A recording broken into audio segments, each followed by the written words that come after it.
নমস্কাৰ আপোনালোক সকলোকে মোৰ নতুন এটা ভিডিঅ'লৈ স্বাগতম জনাইছো। সকলোৰে কাৰণে ভাল খবৰ। মুখ্যমন্ত্ৰী মহোদয়ে আজি ফেচবুকত এটা পোষ্ট কৰিছে যে নতুনকৈ অসম আৰক্ষীত 4000 পোষ্ট মুকলি হ'ব অতি শীঘ্ৰেই। গতিকে সকলোৰে কাৰণে খুব এটা ভাল খবৰ আৰু বহুতৰে কাৰণে এটা বেয়া খবৰ। বেয়া খবৰ মই এই কাৰণে কৈছো, যিসকলৰ বৰ্তমান অসম আৰক্ষীত এপ্লাই কৰিবৰ কাৰণে বয়স নাই, তেওঁলোকৰ বয়স পাৰ হৈ গ'ল, তেওঁলোকে কি কৰিব? তাৰোপৰি যিসকলে জেনেৰেল কাষ্টৰ পৰা বিলংছ কৰে, তেওঁলোকে কি কৰিব? তেওঁলোকৰ অৱস্থাটো এবাৰ ভাবি চাওক।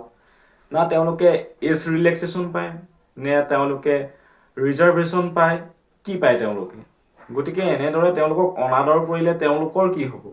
সকলোৱে অসমত চাকৰি লাভ কৰিছে, কিন্তু যিসকল জেনেৰেল কাষ্টৰ, কলিতাই হওক, বামুণীয়ে হওক, যি আছে জেনেৰেল কাষ্টৰ, তেওঁলোকৰ বৰ্তমান অৱস্থাটো এনেকুৱা হৈছে, আনৰিজাৰ্ভত যিকেইটা পোষ্ট থাকে সেইকেইটাৰে 50% বৰ্তমান ওমেনক হেনো ৰিজাৰ্ভেশ্যন দিব। আমি আনৰিজাৰ্ভত যিকেইটা পোষ্ট থাকে সেইকেইটাতে আমি কম্পিটিশ্যন কৰিব লাগে, তাৰো 30% অলৰেডি ওমেনক দি থোৱা আছে, এতিয়া হেনো 50% কৰিব। গতিকে আমি কি কৰিম? কেনেধৰণে আমি চাকৰি লাভ কৰিম? আমাক অৱহেলিত কৰা হৈছে নাই আপোনালোকে এবাৰ ভাবি চাওক। যিসকল আমি জেনেৰেল কাষ্টৰ কেণ্ডিডেট আছো, সেইসকল সকলো ধনী নহয়। দৰিদ্ৰ সীমাৰেখা তলৰ যিসকল যুৱক যুৱতী আছে তেওঁলোকে অত্যন্ত কষ্ট কৰে, কিন্তু তেওঁলোকে অকণমান সুবিধাৰ কাৰণে সফল হ'ব পৰা নাই। সফল এই কাৰণে হ'ব পৰা নাই, চৰকাৰে অৱহেলিত কৰিছে। যি EWS আছিলে, ইকনমিকেলি উইকাৰ ছেকশ্যনৰ যিসকল জেনেৰেল কাষ্টৰ ল'ৰা ছোৱালী, তেওঁলোকক EWSখন দিছিলে 10% ৰিজাৰ্ভেশ্যন, বহুত সকাহ পাইছিলে, বহুতে চাকৰি পাইছিলে, কিন্তু বৰ্তমান সেইখনো চেণ্ট্ৰেলত চলি আছে, কিন্তু আমাৰ অসমত নাই। ভাবি চাওক তেতিয়াহ'লে। যি ৰিজাৰ্ভেশ্যনৰ পোষ্ট যিকেইটা থাকে তাৰ 50% ওমেনক দি দিব, বাকীখিনি আমি কম্পিটিশ্যন কৰিব লাগিব। আৰু কম্পিটিশ্যন বৰ্তমান সময়ত কিমান টাফ আপোনালোকে এবাৰ ভাবি চাওক।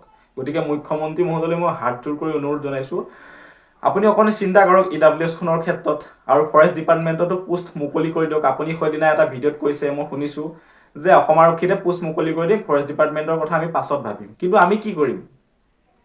যি জেনেৰেল কেণ্ডিডেটসকল আছে, যিসকলৰ বেলেগ কাষ্টৰ কথা কৈছোঁ, বেলেগ কাষ্টৰ যিসকলৰ কেণ্ডিডেটৰ বয়স পাৰ হৈ গ'ল, তেওঁলোকে কি কৰিব? যিহেতু ফৰেষ্ট ডিপাৰ্টমেণ্টত 40 বছৰলৈকে এপ্লাই কৰিব পাৰি। গতিকে আপোনাক হাত জোৰ কৰি অনুৰোধ কৰিছোঁ, যি পুলিচৰ পোষ্ট উলিয়াইছে, পুলিচৰ পোষ্ট ওলাওক। বাকী ফৰেষ্ট ডিপাৰ্টমেণ্টৰ পোষ্টটোৰ আগত যিমান খালী হৈ আছে পোষ্টখিনি মুকলি কৰক, যাতে যিসকলে মনত সপোন লৈ অত বছৰে কষ্ট কৰিছে তেওঁলোকে এটা সকাহ পায়, তেওঁলোকৰ সপোনৰ চাকৰিটো লাভ কৰক। এইটোৱে মই আপোনালৈ হাত জোৰ কৰি অনুৰোধ কৰিছোঁ, যি ফৰেষ্ট ডিপাৰ্টমেণ্টে হওক, এক্সাইজে হওক, জেইলৱাৰ্ডে হওক, এইবিলাক পোষ্ট মুকলি কৰক। যিহেতু এইবিলাক পোষ্ট বহুত দিনৰ পৰা খালী হৈ আছে, আৰু এইবিলাক পোষ্টত বয়সো যথেষ্ট কম লাগে, বয়স 40 বছৰলৈকে থাকে জেনেৰেল কাষ্টৰ, বাকী হাইট চেষ্ট এইবিলাকো কম লাগে। গতিকে বহুত কেণ্ডিডেটে সকাহ পাব। এইটোৱে আপোনালৈ অনুৰোধ। গতিকে আপোনালোকে কথাবিলাক, মুখ্যমন্ত্ৰী মহোদয় আপোনাক হাত জোৰ কৰিছোঁ, আপুনি কথাবিলাক অকণমান ভাবি চাব।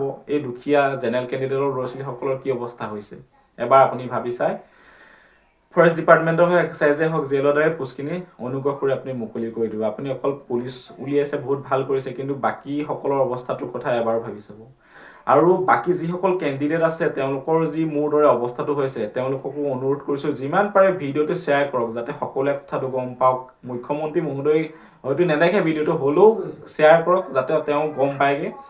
আৰু আমাৰ এই যি মনৰ সপোনটো, যি আমাৰ সপোন আছে, সপোন সাফল্যমণ্ডিত হওক, সপোন পূৰণ হওক, এয়াই মই আশা কৰিলোঁ। যিমান পাৰে ভিডিঅ'টো শ্বেয়াৰ কৰক।